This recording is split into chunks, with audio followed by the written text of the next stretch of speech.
Kabar bahagia datang dari artis cantik Ashanty yang dinyatakan lulus ujian kualifikasi untuk melanjutkan pendidikannya ke jenjang S3 di Universitas Erlangga.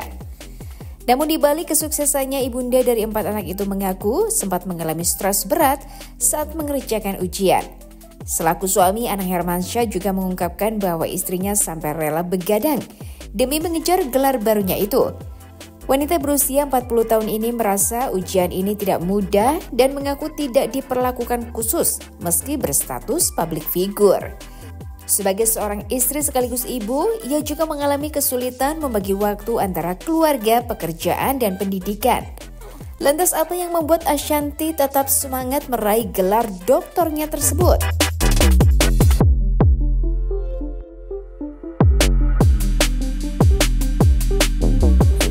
Kualifikasi.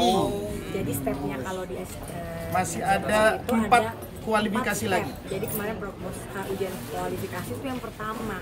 Tapi ujian kualifikasi itu juga susah banget ya, nggak mudah gitu. Dan dia nggak tidur seminggu.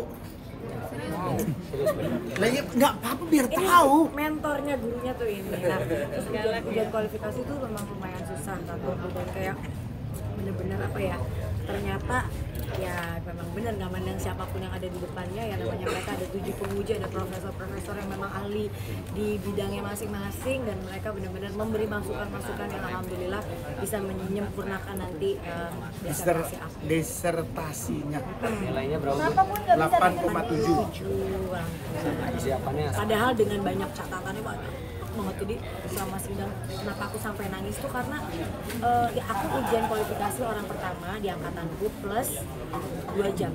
Yang lain tuh cuma 15 menit. Sebetulnya dia di-strap. Aku sampai 2 jam. Jadi itu yang lumayan berat, tapi alhamdulillah. Yang nungguin aja capek. Gimana yang itu? Tapi kan padahal udah 3 hari aku presentasi depan dia perfect katanya, perfect. Seminggu nggak tidur kan jalan 87 kan ya? Gadang. Step selanjutnya apa, Bun? Step selanjutnya berarti ada 3 lagi.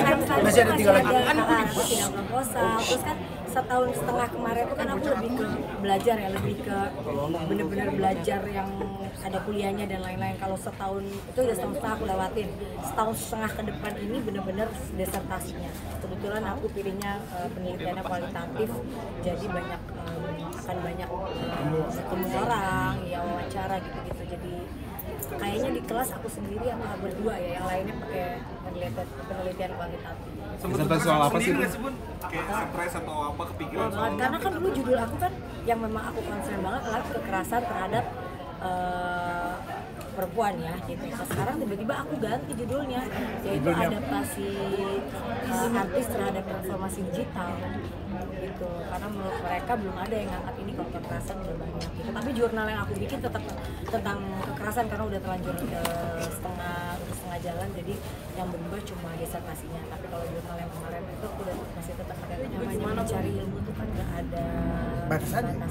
Lagian juga dari pihak papaku bukan, mungkin karena papaku juga dulu dokter gitu ya, jadi kayak pengen ada anaknya juga. Dulu pernah selalu bilang bahwa benar ada anakku satu yang dokter juga aku, gitu. Dan kebetulan PSDM ini cocok banget sama pekerjaan ayahku dulu, yaitu di UNICEF gitu, banyak membantu orang dan di negara-negara yang memang membutuhkan beliau gitu. Jadi mudah-mudahan dengan nanti aku bisa lulus, bisa banyak berdedikasi untuk Indonesia. Orang Indonesia. Asana sendiri gimana? Supportnya gimana? Supportnya gimana sih? Saya kan S4. Oh iya, apa tuh? Sebentar lagi lulus K1 loh. Nih. Nah, Saling support dalam pendidikan itu bagaimana sih? Nanti tanya Dani. Kalau Dani bilang kalau aku ini S4. Kamu tuh S4. ngebagi waktunya gimana sih, Bun? Kan sibuk juga nih dunia entertain, terus bisnis juga.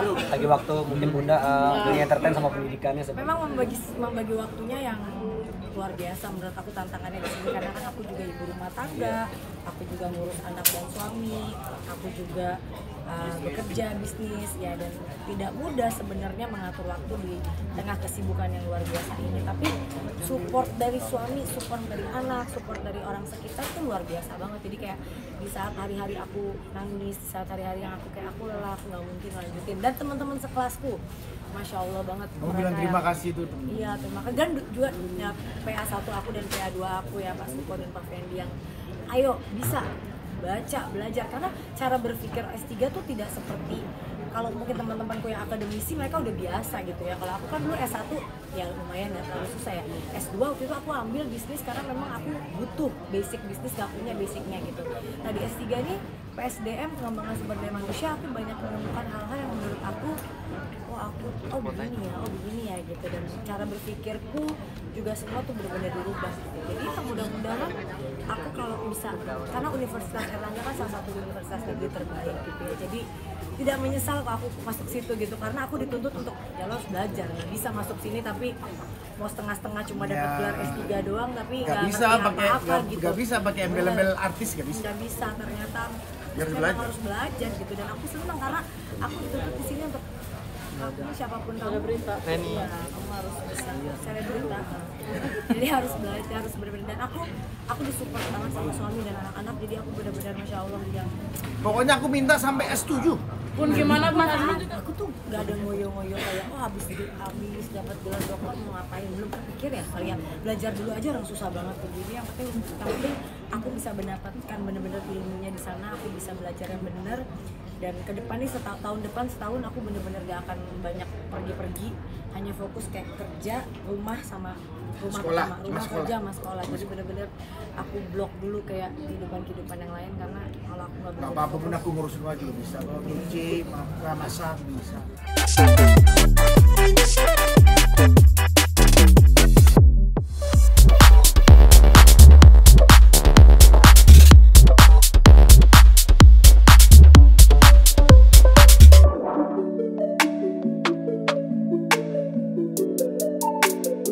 Aktris cantik Susan Sameh tengah menikmati momen bahagia setelah resmi menikah dengan Khalid At-Tamimi. Pasalnya sebelum pernikahan mereka tidak menjalani masa pacaran, melainkan langsung memutuskan untuk melangkah ke jenjang yang lebih serius. Pernikahan ini dilangsungkan pada Sabtu, 27 Juli 2024 lalu. Wanita kelahiran Bandung ini mengaku sengaja merahasiakan hubungannya dengan sang suami untuk menghindari hal-hal yang tidak diinginkan. Susan juga mengungkapkan bahwa setelah menikah, ia merasa lebih sabar serta berhati-hati dalam menjaga perasaan dan hatinya untuk sang suami. Lantas, apakah Susan Sameh dan Khalid At-Tamimi akan segera berbulan madu?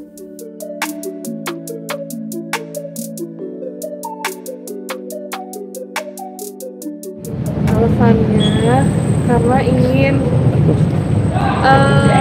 takut akan ain ya. Kan zaman sekarang kita nggak tahu ya, ada orang yang beneran suka mendoakan yang baik atau enggak, jadi lebih ke ya udah aku ada niat baik, niat mau ibadah, jadi lebih ke apa ya, bener-bener berdoa khusyuk dulu deh gitu. Kalau udah lancar, udah semuanya udah terkabulkan, akhirnya aku posting. Seperti berapa lama sih harus memberitahukan bahwa gue yakin harus menikah gitu? Karena kan selama ini kan banyak cowok selalu deket sama Susanne, akhirnya pilihannya ke dia gitu. Masya Allah ya. Iya. Pokoknya ya sekarang kan umur aku 27, berarti aku nungguin dia tuh selalu. Ya alhamdulillah kita jodoh nggak ada yang tahu ya. Aku kenal juga baru, kita kayaknya nggak ada pacaran juga. Kayak kenal langsung ngerasa sama-sama cocok. Alhamdulillah. Berapa lama sih? Berapa ya, sekian bulan lah.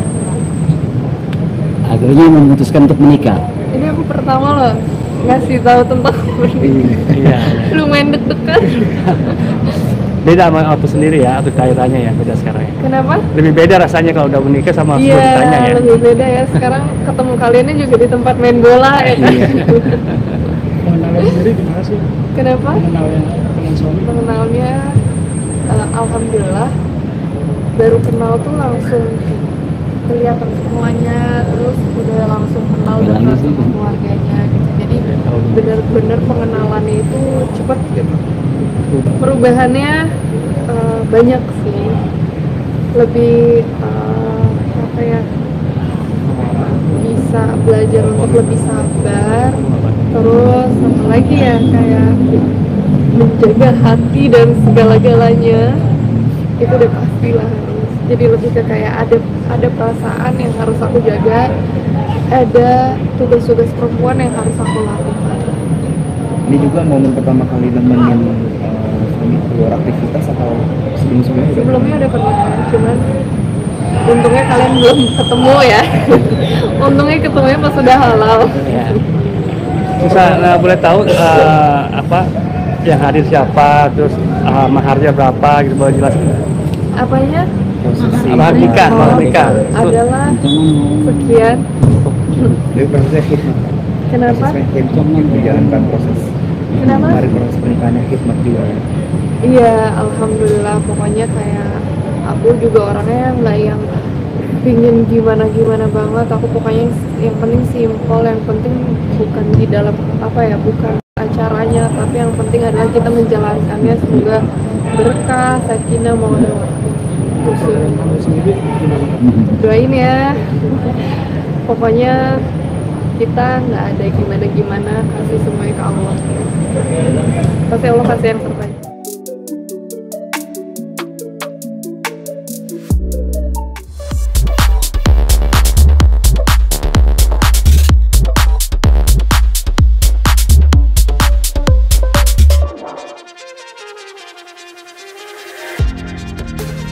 Aliando Syarif, aktor muda berbakat, kembali mencuri perhatian publik dengan perannya dalam serial terbaru yang sedang digarap.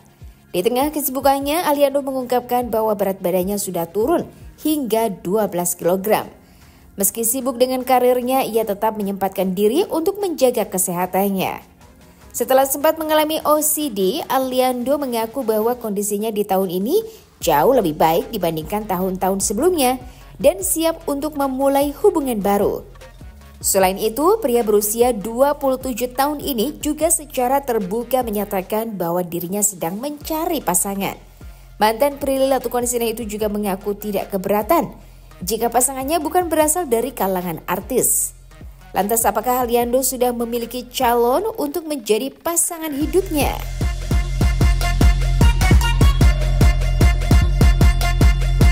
Sebenarnya gue ada kemarin tuh menyelesaikan 2 film.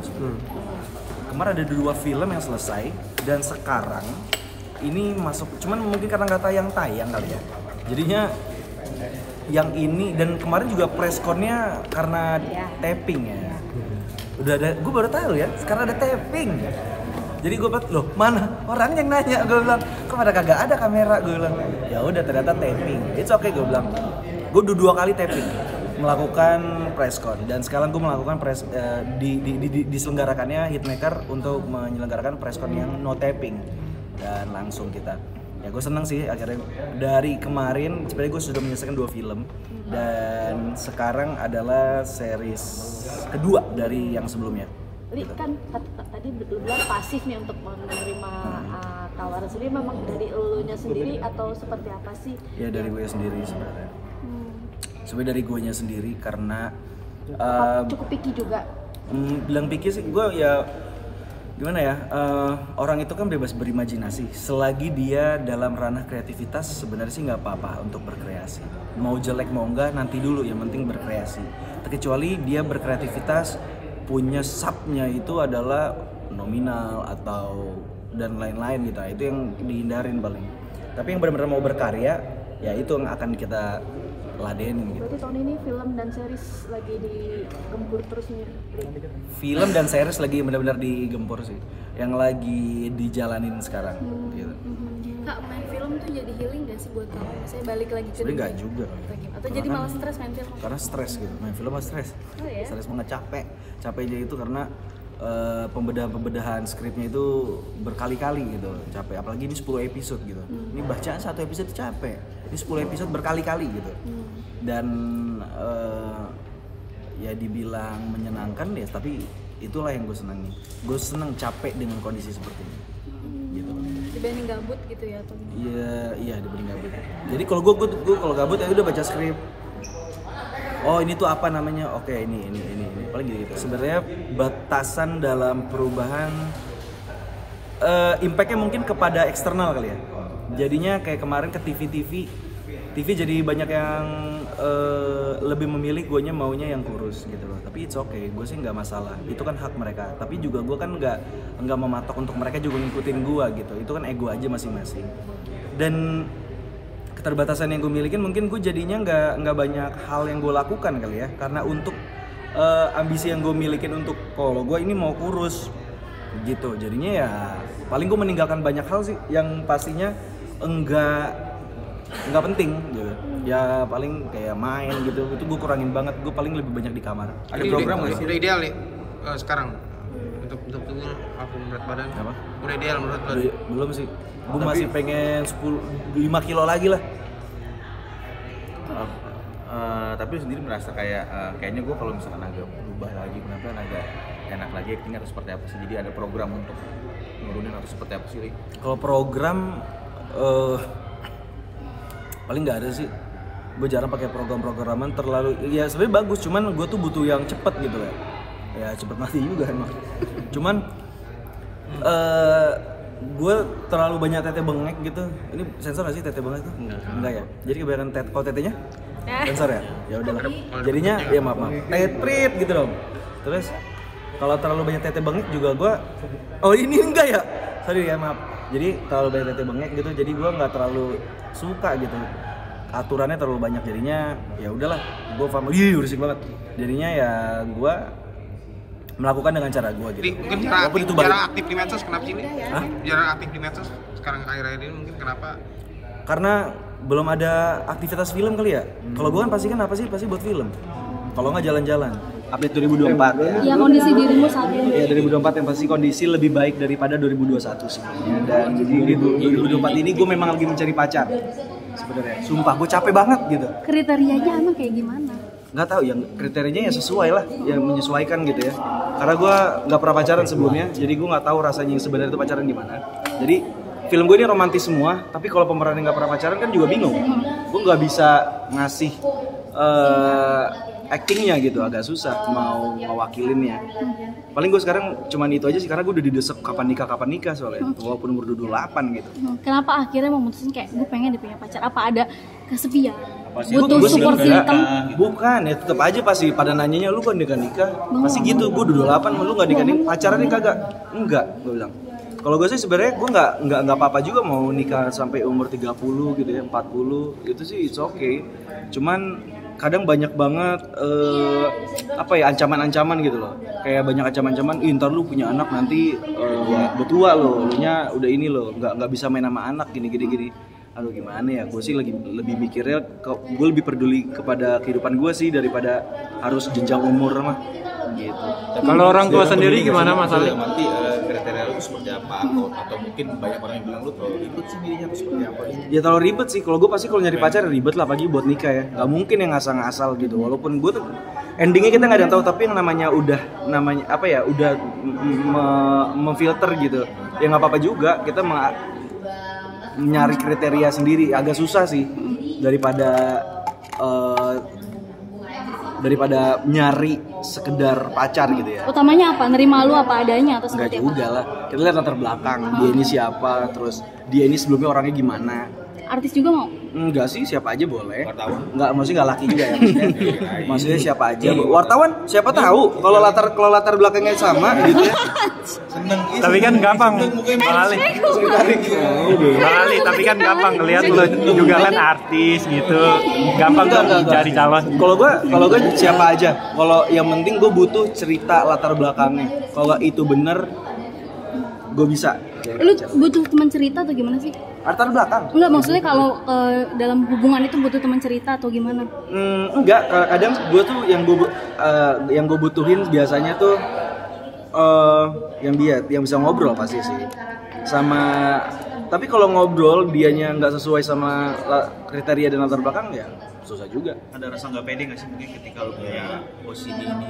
Oh iya, gue pernah suka sama cewek dan ternyata ceweknya itu punya penyakit yang sama. Gue nggak kebayang kalau punya anak sama dia gitu kan. Ini kalau gue OCD, lu OCD, anaknya apaan?